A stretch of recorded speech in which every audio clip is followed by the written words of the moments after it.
Mal. Maintenant, comme le mâle ne donne pas de fruits là, on a souvent tendance à dire qu'on va enlever le mâle agité. En général, quand vous prenez un champ, vous comptez 100 pieds de papaye, il doit avoir au moins un mâle dedans.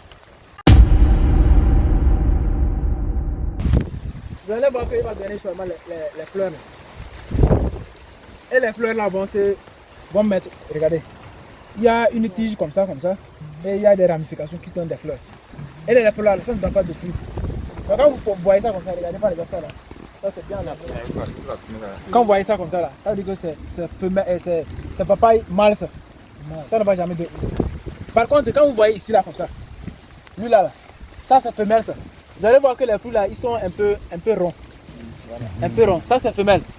Et vous allez, on va tourner par ici. Vous avez vu, ça c'est hermaphrodite. Okay. Vous allez voir que la papaye là, c'est un peu long.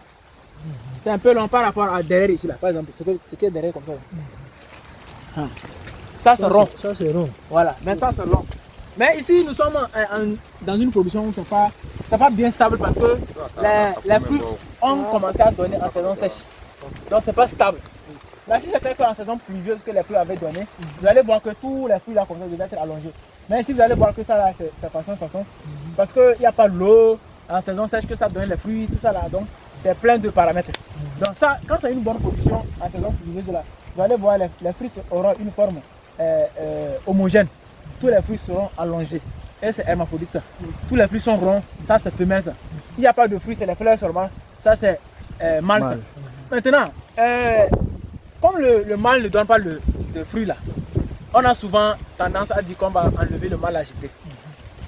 En général, quand vous prenez un champ, vous comptez 100 pieds de papaye, il doit avoir au moins un mâle dedans.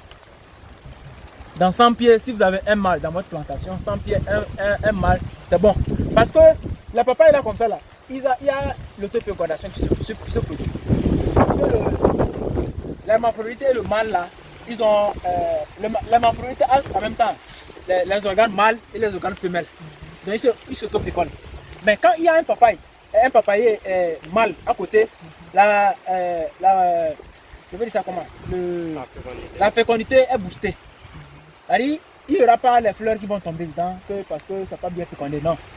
La fécondité va se booster. C'est pourquoi on a besoin de 1% de mâles dans un champ pour booster la fécondité. Maintenant, c'est quand les mâles sont trop nombreux qu'il faut sélectionner certains pour éliminer. Voilà, par exemple ici là, vous allez voir qu'on a les mâles alignés. Regardez, lui là, ça marche.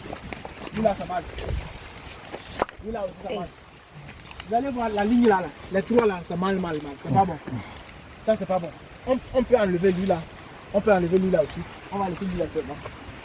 Donc quand vous avez assez de mâles dans votre plantation, vous allez sélectionner ceux qui ne sont pas bons pour les enlever. Ils sont trop faibles pour les enlever. Mais si vous avez une semence, vous avez pris une bonne semence, les mâles là ne seront pas beaucoup. C'est quand on prend la semence des papayes mangées comme ça, vous enlevez, que vous aurez des fruits mâles comme ça. Voilà. Donc vous allez voir que ce qu'on disait là, vous voyez sur ça là. Vous voyez ce qui est comme mousse là. Vous voyez? Vous voyez là. C'est ça qui fait. C'est de ça que je parlais des acariens. C'est ça. Oui, ça c'est quelque chose comme ça là. C'est les blancs là. Les vrais blancs là. Les blancs là. Oui. Ça c'est les acariens là. Donc quand ça attaque comme ça, c'est vraiment compliqué. Et c'est des produits là. Vous dites que vous cherchez un acaricide.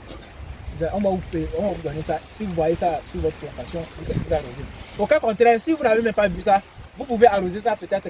Dans une plantation, normalement, les traitements se font peut-être 3 mois avant. Chaque 3 mois. Chaque 3 mois, vous venez vous traiter pour ne pas avoir de maladies. Voilà. Et maintenant, en faisant ça chez là, vous allez arroser et arroser aussi les feuilles là. Pour ne pas que les attaques aussi soient récurrentes. Voilà. Donc, je ne sais pas s'il y a des questions, on va répondre. Aussi, le traitement, c'est si tu utilises l'eau, tu n'as pas besoin de le traiter. Parce que vous avez. Si c'est l'attaque. Si à chaque fois bien traité, oui. tu n'auras pas besoin de mettre le produit. Oui. Mais dans ce cas, si tu n'arroses pas, tu es obligé à chaque fois de. Non. En réalité, s'il y a l'eau,